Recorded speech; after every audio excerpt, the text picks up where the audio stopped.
Africa கண்டத்துல ஒரு அழகிய நாட்டுல ஒரு குக்கிராமம், சரியா? குக்கிராமத்துல 1940ஆம் வருஷத்துல ஜனவரி மாதத்துல பிபி கிப்கைனோ அந்த அண்ணன் பேரு கிப்கைனோ, சரியா? 40வது வருஷம் கிராமம் வந்து குக்கிராமம். பேசாம இரு தம்பி. குக்கிராமம் 1940வது வருடம், சரியா? கிப்கைன் அந்த அண்ணன் பேரு. அந்த அண்ணன் இருந்தாங்க. அந்த அண்ணன் கிறிஸ்தவ பள்ளிக்கூடத்துல சேர்ந்து படிச்சாங்க. அங்க இயேசு பத்தி அவங்க சொல்லி கொடுத்தாங்க. அது ஆர்வமா உங்களை மாதிரி ஆர்வமா கேட்டுட்டே இருந்தாங்க அந்த அண்ணன், சரியா? அதுக்கப்புறமா அந்த அண்ணனுக்கு கற்றுக் கொடுத்த ஆசிரியர்கிட்ட போய் அந்த அண்ணனுக்கான நடக்க முடியாது, கால் ஊனம். அப்ப அந்த அண்ணன் ஆசிரியர்கிட்ட போய், சார் நான் வந்து தாவியை போல நடந்துருவானா இல்லைன்னா சிம்சோனை போல பலனா ஆயிடுவானா அப்படின்னு கேட்பாங்க. ஆனா அந்த அண்ணன் வந்து ஆள் ஒல்லியா தான் இருப்பாங்க, கருப்பா இருப்பாங்க, முறிஞ்சு விழுற மாதிரி தான் இருப்பாங்க. அந்த ஒல்லியா, சரியா? வளர்த்தியா ஒல்லியா இருப்பாங்க, கீழே விழுற மாதிரி தான் இருப்பாங்க. அதுக்கப்புறமா அந்த அண்ணன் ஆசிரியர்கிட்ட போய் கேட்டாங்க, சார் நான் வந்து பலனாயிருவேனா, நல்லா பலனா இருந்தேன் அடிக்காத, ஒருத்தருக்கு ஒருத்தர் அடிக்காத. அந்த ஆசிரியர்கிட்ட கேட்கும்போது ஆசிரியர் சொல்றாங்கன்னா, கதை கேளு, கதையை கேளு, கதையும் கேட்பேன். அந்த அண்ணன்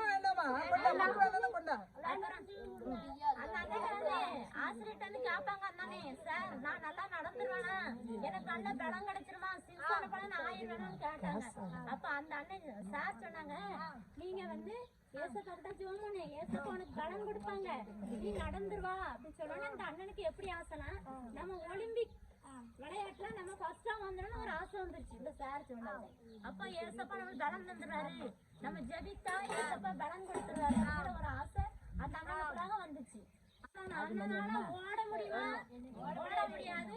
ஓட்டத்துல பந்தயத்துல சேர்ந்து ஜெயிக்கவும் முடியாது. அப்படி எண்ணத்துல இருந்த அண்ணன் இப்ப சார் சொன்னோன்னா, நீ ஜெபி, ஏசப்பா உனக்கு பலம் தருவாரு, உன் கால் நல்லா ஆயிரும் அப்படி சொன்னாங்கன்னா அந்த அண்ணன் ஊக்கமா ஜெபிக்க ஆரம்பிச்சிட்டாங்க. ஜெபிக்க ஆரம்பிச்சோட ஒரு ஒலிம்பிக் அப்புறம் ஆண்டவரை நல்லா தேட ஆரம்பிச்சிட்டாங்க. அப்புறம் அவங்க சக நண்பர், உங்களை போல நண்பர்களா இருப்பாங்கல்ல, அவங்க இந்த பையன் ஓடி எப்படி பிரைஸ் வாங்குவான், இவனுக்கும் நடக்க முடியாத, ஆள் ஒல்லியாலாம் இருக்கான், நடந்தா கீழே விழுற மாதிரிலாம் இருக்கான், இவன் எப்படி இருப்பாங்கன்னு எல்லாரும் கிண்டல் பண்ண ஆரம்பிச்சிட்டாங்க. கிண்டல் பண்ணாலும் இந்த அண்ணன் சோர்ந்து போகாம என்ன பண்ணாங்க, ஜெபித்தாங்களாம். ஏசப்பா எனக்கு நல்ல பலம் தரும், நான் ஒரு ஒலிம்பிக் விளையாட்டுல வெற்றி பெறணும் எப்படியாதுன்னு ஒரு பலன் அவங்களுக்குள்ள ஒரு வந்துச்சான் உந்துதல். அவங்க வந்ததும் ஏசப்பாட்ட, ஏசப்பா நான் எப்படியாவது நல்லா நடந்து ஒலிம்பிக் விளையாட்டுல வெற்றி பெறணுங்கிற எண்ணம் அந்த அண்ணனுக்குலாம் வந்துச்சான். வந்ததுக்கு அப்புறமா அவங்க அந்த அண்ணன் ஓட்டப்பந்தயில சேர்ந்தாங்களாம். ஓட்டப்பந்தயில சேர்ந்தாங்கன்னா அவங்களால முடியாது, ஆனா ஜெபித்துட்டு சேர்ந்தாங்களாம். ஜெபிக்கும்போது ஏசப்பா நல்லா பலம் கொடுத்தாங்க, சரியா? அந்த அண்ணன் என்ன பண்ணாங்க, ஓடிட்டாங்களாம். ஓடினாலும் அவங்களுக்கு பிரைஸ் கிடைக்கல. அப்ப அவங்களுக்குள்ள ஒரு சோர்வு வந்துச்சு, நம்ம ஓடியே நமக்கு பிரைஸ் தரலையே அப்படின்னு ஓடின வேகத்துல அந்த அண்ணனுக்கு வயிறு வலி வந்துச்சு, சரியா? அப்ப டாக்டர் சொன்னாங்க, நீங்க அதிகமா ஓடுனீங்க, அதனாலதான் உங்களுக்கு வயிற்று வலி வந்துச்சு, அதனால நீங்க ஓடக்கூடாது அப்படின்னு சொல்லிட்டாங்க. ஆனாலும் இந்த அண்ணன் தைரியமா, சரி இதுல பிரைஸ் கிடைக்கிறாலும் பரவாயில்ல, அடுத்ததுல நான் எப்படியாவது ஓடி பிரைஸ் வாங்கிடணும் அப்படிங்கிற ஏம்ல அந்த அண்ணன் ஓட ஆரம்பிச்சிட்டாங்களாம். ஓட ஆரம்பிச்சுட்டா ஃபர்ஸ்ட் வந்து எத்தனை 5000, அதுக்கப்புறம் 10,000 மீட்டர்ல ஓடினாங்களாம். எவ்வளவு பெரிய அதிசயம் பாருங்க. ஓட முடியாத அண்ணன், நடக்க முடியாத அண்ணன் ஆண்டவருடைய பலத்தால ஓடுறாங்க. 10,000 கிலோமீட்டர் ஓடி அதுக்கப்புறம் பிரைஸ் வாங்குறாங்க. அதுக்கப்புறம் முதல் சுற்று வந்து அப்புறம் 2வது சுற்று 5000 கிலோமீட்டர், சரியா? அடுத்ததான் 3வது வந்து அப்புறம் 3000 மீட்டர் ஓட்டத்துல ஓடுறாங்களாம். அப்புறம் அடுத்தாக 3வது சுற்று 1500 கிலோமீட்டர். இவ்வளவு ஓடி அந்த அண்ணனுக்கு பலம் வந்ததுனால 2வது சுற்று ஓடும்போது அந்த அண்ணனுக்கு பலவீனம் ஆயிட்டாங்களாம், நம்மளால ஓட முடியல. அப்ப மக்கள் சொன்னாங்க, இவன் எங்க ஓடி, முதல் சுற்று ஓடிட்டாங்க, 2வது சுற்றுல இவங்க அண்ணனுக்கு பலவீனம் ஆயிட்டாங்க, மெதுவா ஓடினாங்களாம். உங்களை பார்த்து பையங்களும் சொன்னாங்களா, அந்த அண்ணன் ஓடிக்கிட மாட்டாங்க, அவங்களுக்கு பிரைஸ் கிடைக்காது, எப்படி ஓடுறாங்க, பலவீனம் ஆயிட்டாங்க, அதனால முடியாதுன்னு சொல்லி எல்லாரும் கிண்டல் பண்ண ஆரம்பிச்சாங்க. ஆனாலும் இந்த அண்ணன் ஏசப்பாவும் மனதுல வச்சுட்டு, ஏசப்பா நான் எப்படியாவது பிரைஸ் வாங்கிடணும் அப்படி சொல்லிட்டு அதுக்கப்புறம் மெதுவா ஓடின அண்ணன் நேரம் ஆக ஆக வேகமா ஓட ஆரம்பிச்சிட்டாங்க. ஓட ஆரம்பிச்சு 3வது ரன்ல அந்த அண்ணன் 10 பதக்கம் பெற்றுட்டாங்களாம். அப்ப எவ்வளவு பெரிய அதிசயம் பாருங்க. இதுக்கு பலம் கொடுத்தது யாரு? ஏசப்பா, சரியா?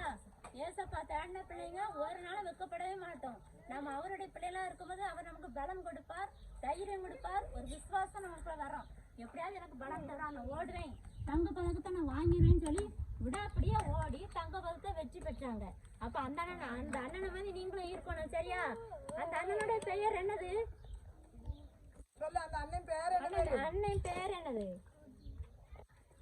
தெரியலையா? அந்த விளையாட்டு நடந்த இடம் மெக்சிகோ நாடு, சரியா? மெக்சிகோ நாடு 1968 ஆண்டுல தான் அவங்க பயிற்சி பெற்றாங்க. இருந்துச்சா? அப்புறம் இந்த அண்ணனுடைய பெயர் என்னது? கிப் கைனோ. அப்புறம் அந்த ஆசிரியர் வந்து அவங்கள பலப்படுத்துறாங்க. நீ எப்படியாவது ஆண்டுக்கு ஜோம் பண்ணி நீ ஓடினா ஓட்டப்பத்தி ஜெயிச்சிருவான்னு சொல்லி ஒரு தைரியம் கொடுத்ததுனால அந்த அண்ணன் ஓட ஆரம்பிச்சிட்டாங்க. ஏசப்பா கிட்ட ஜோம் பண்ணி ஓடினாங்க. ஏசப்பா கிட்ட ஜோம் பண்ணும்போது நம்ம என்ன பண்ண தோக்கவே மாட்டோம், சரியா? நீங்க எதனாலும் ஏசப்பாட்ட கேட்கணும், ஏசப்பா என் வீட்டுல தோக்குற மாதிரியே இருக்குது, எல்லாமே தோல்வியா முடியுது, எனக்கு இந்த பிரச்சனை இனியால் தாங்கவே முடியலன்னு நினைக்காதீங்க. ஏசப்பாட்ட சொல்லுங்க, ஏசப்பா உங்க வாழ்க்கையில உள்ள பிரச்சனை எல்லாம் மாற்றிடுவாங்க, சரியா?